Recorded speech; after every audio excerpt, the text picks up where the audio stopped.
काय योगायोग आहे की त्यावेळेला मी इथे समोर बसलो होतो. आज आमच्या खांद्यावरती धुरा आलेली आहे. आज सगळ्यांना कळलं असेल की ठाकरे बंधू एकत्र का आले.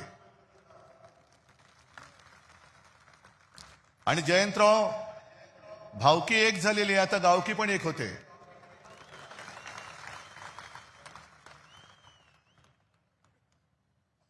अनेक जण आतापर्यंत प्रश्न विचारत होते की ठाकरेंच्या अस्तित्वाची लढाई आहे का.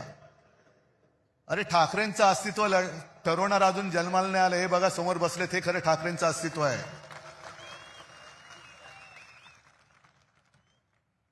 ही सगळी लाचार माकडं ही कधी वाघ नाही बनू शकत. आणि आत्ता तुमच्या लक्षात आलं असेल की शिवसेना संपवण्यामागचा यांचा डाव काय होता. का संयुक्त महाराष्ट्राच्या लढ्याच्या वेळेला आचार्य आत्रे होते, एस एम जोशी होते, डांगे होते आणि पहिले जे 5 जण सगळ्यात पुढे होते त्याच्यात आमच्या दोघांचे आजोबा प्रबोधनकार केशव सीताराम ठाकरे होते. ही आमची घराणेशाही म्हणा किंवा घराण्याची परंपरा म्हणा. आणि हे रक्तामध्ये असावं लागतं. मराठीचं प्रेम, मातृभाषेचं प्रेम हे रक्तामध्ये असावं लागतं.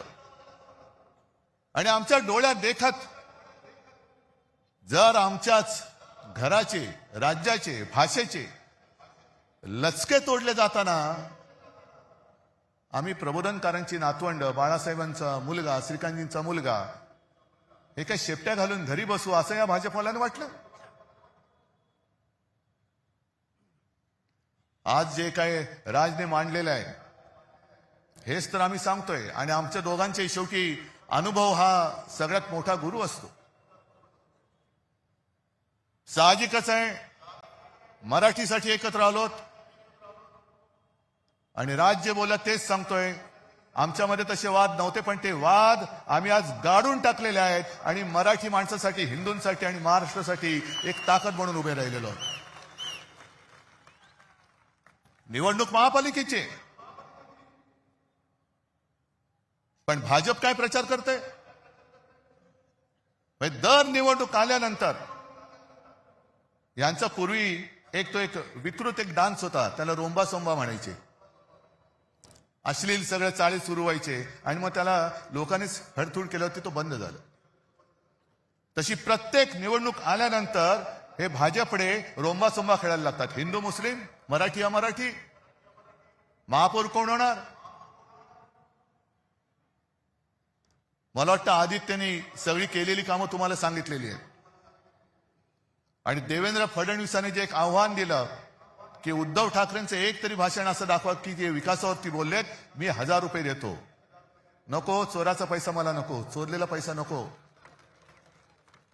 पण देवेंद्र फडणवीस, मी तुम्हाला आव्हान देतोय की तुमचं मोदींपासूनचं तुमचं आणि तुमच्या खालच्या चेला चपाट्यांचं अगदी वर्गाच्या मॉनिटरची निवडणूक असली तरी हिंदू मुस्लिम न करता केलेलं भाषण दाखवा. आम्ही सगळे मिळून तुम्हाला 1 लाख रुपये देतो. जा.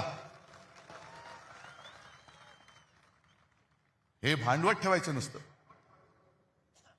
त्या संयुक्त महाराष्ट्राच्या लढ्यामध्ये अनेक जणांना तो लढा कसा झाला, कोणी केला माहिती पण नाहीये. आपण 2010 साली इथे पाठी संयुक्त महाराष्ट्राच्या लढ्याचे एक दालन केले. जाऊन मुद्दामून बघा काय अवस्था यांच्या कारभारात त्याची झालेली आहे. मी अभिमानाने सांगेन की ते दालन आपण उभं करू शकलो याचं कारण मुंबई महानगरपालिका आपल्याकडे होती. पण तेव्हा सगळे मोठे नेते होते, जनसंघ त्याच्यामध्ये कुठेही नव्हता. मुळामध्ये लढणारे नाहीच. हे घरं पेटून पोळ्या भाजवणार आहेत, आगी लावायच्या, आपलीच माणसं आपल्यावरती सोडायची. रक्तपात झाला तर आपल्यामध्ये होईल, पण ते तिकडे पोळ्या भाजणार. जनसंघ कुठेही नव्हता. पण जनसंघ केव्हा घुसला मध्ये, संयुक्त महाराष्ट्र समिती जी माझ्या आजोबाने आणि सगळ्यांनी मिळून स्थापन केली होती. सगळे पक्ष हे एकत्र आले. मुंबई महाराष्ट्राला मिळालीच पाहिजे. त्याही वेळेला गुजरातचा डोळा हा मुंबईवरती होताच, द्विभाषिक राज्य होतं.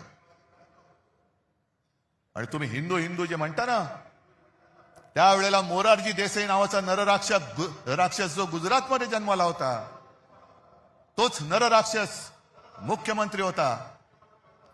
आणि त्यांनी दिसताच क्षणी गोळ्या घाला. गोळ्या ही माणसं मारण्यासाठी दिलेली आहेत, त्याचा योग्य वापर